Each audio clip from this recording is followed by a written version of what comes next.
Hello and welcome to Lit on Sunday. My name is Avtar Lit. On this program this week and every week we bring you news headlines and take a deeper look at some of the most important ones affecting the Asian community. In today's program we'll be looking at the Metropolitan Police and the legacy of racism within it. And a little later we'll look at the importance the Asian women put on virginity before marriage.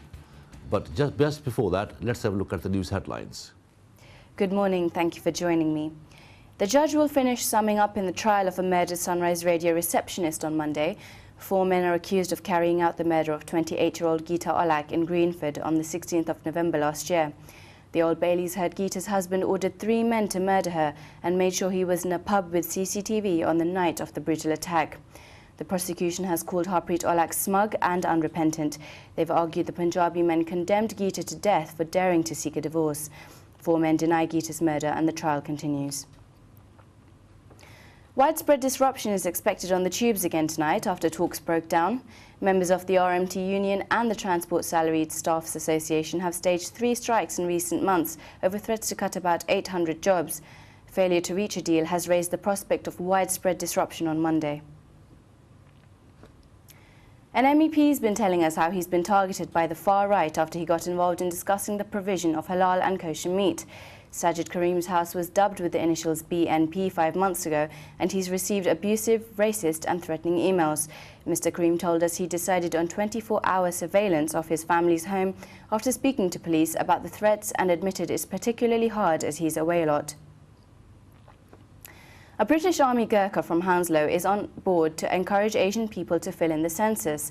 The Census 2011 is a form due to be sent out to everyone in the UK to get some idea of how the British population shapes up against previous years and how it is changing. It's an important tool in allocating government grants and council services for all areas. And finally, the date for the royal wedding was set this week. On April 29th, Prince William will marry university sweetheart Kate Middleton at Westminster Abbey. The royal family and the Middletons will foot the bill between them, but the cost of the security will be met by the taxpayer. That's all from me. Now back to the studio. Thank you, Priyanka. The word Metropolitan Police and racism has become synonymous after the Stephen Lawrence murder and the 1999 Macpherson report.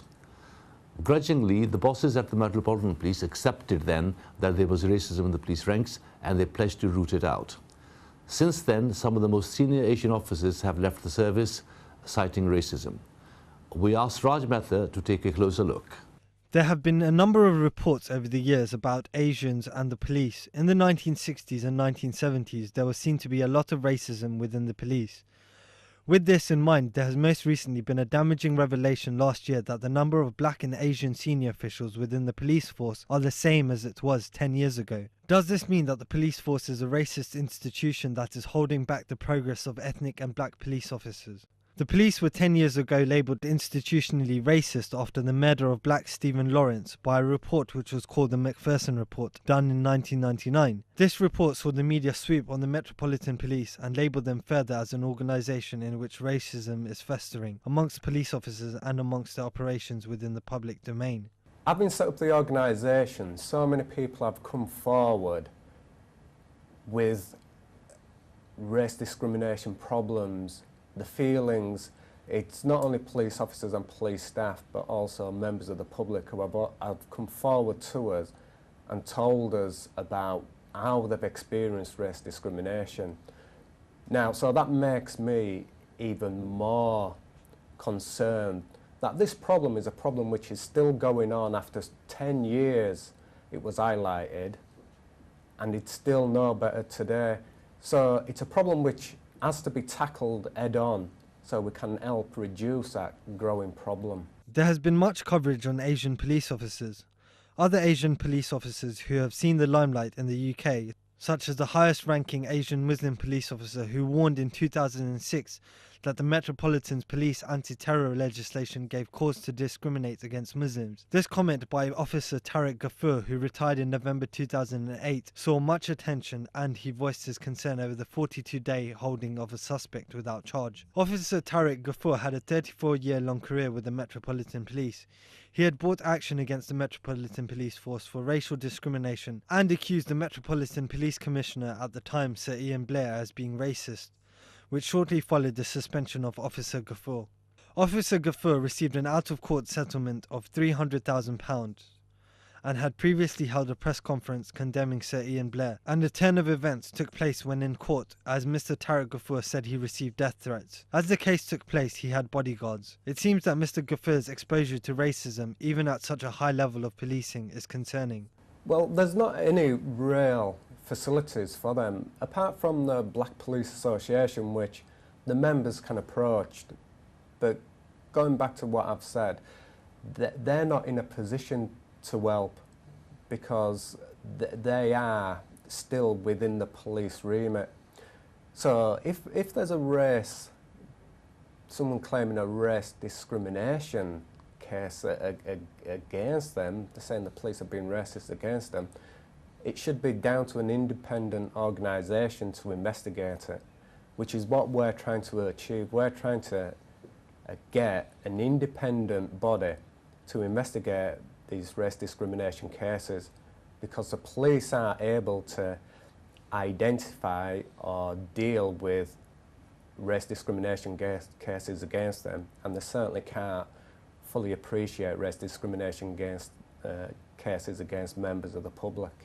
The Metropolitan Police Sikh Association are heralding one of their members as Britain's longest-serving Asian police officer, who retired. 52-year-old Detective Constable Harinder Singh Sangha started his career as a 17-year-old cadet at Thames Valley Police in the 1970s. He has done much for the police force, working in a drug squad as well as protecting senior MPs as well as some of the royal family. Officer Sangha worked as a policeman for 35 years, which has also seen him work as an anti-terrorist officer.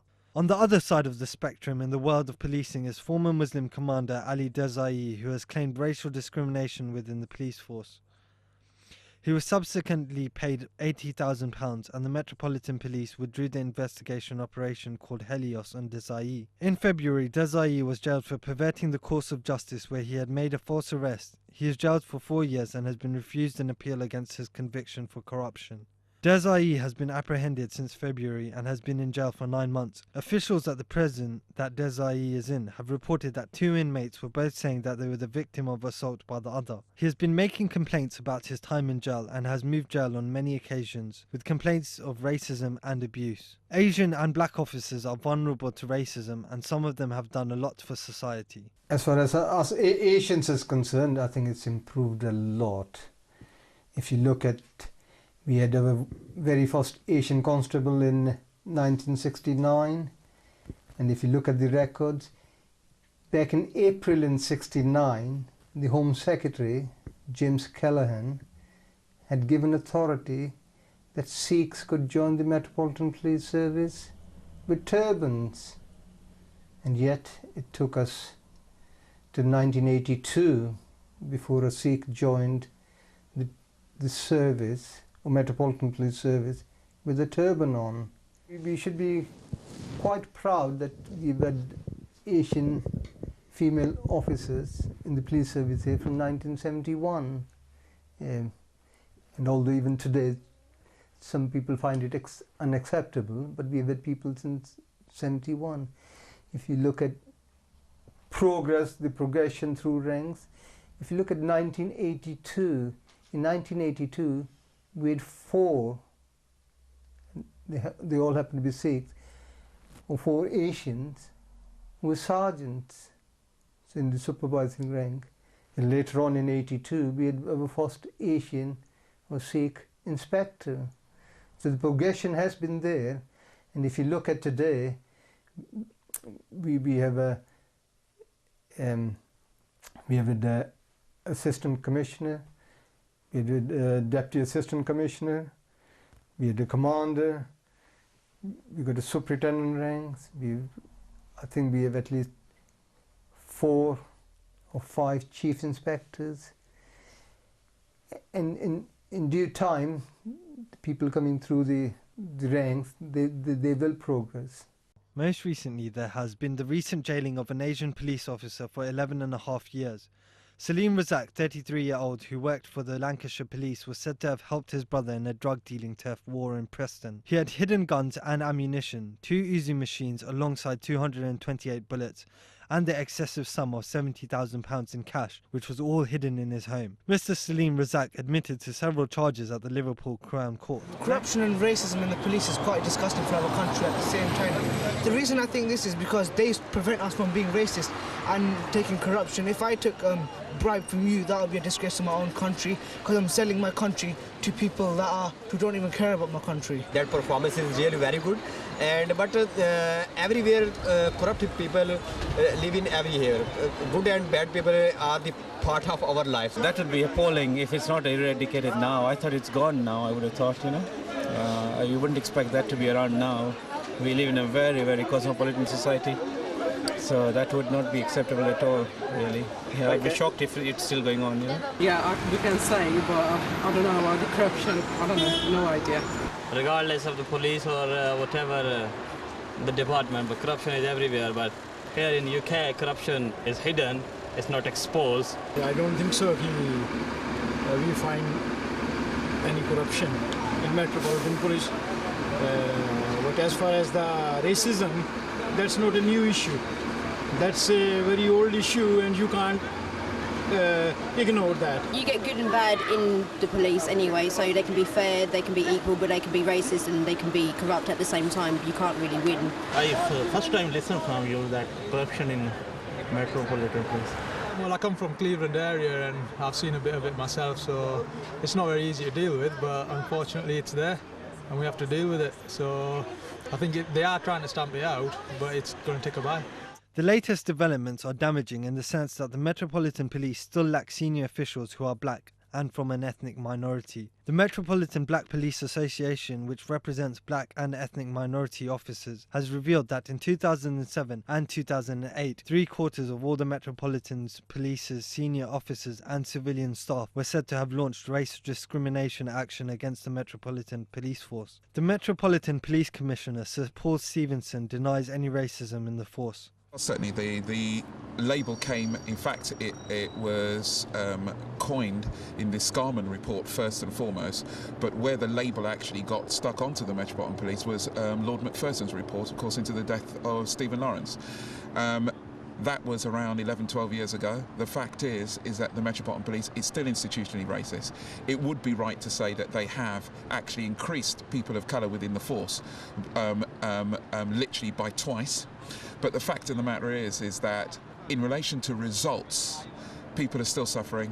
We still suffer disproportionate discipline, disproportionate requests to resign, and also a lack of progression for people of colour. While in actual fact, as a customer of the police, we suffer disproportionate stop and search and disproportionate representation on DNA registers. Police officers are in an environment where racism and discrimination is fermenting, then the situation for Asian officers may see their health affected, resulting in stress and anxiety caused by harassment and even depression, which could lead to further action by the ethnic minorities in terms of racism claims. The Asian officers in the police force are trying to do a worthwhile job, and they would want to work in a positive environment as well as being positive role models for the rest of society. There are many Asian police officers on all levels of the British police force. There are, however, not enough senior officers, and therefore it could be said that they do not fully represent the Metropolitan Police as best as the force could. Whether this makes the Metropolitan Police racist is questionable.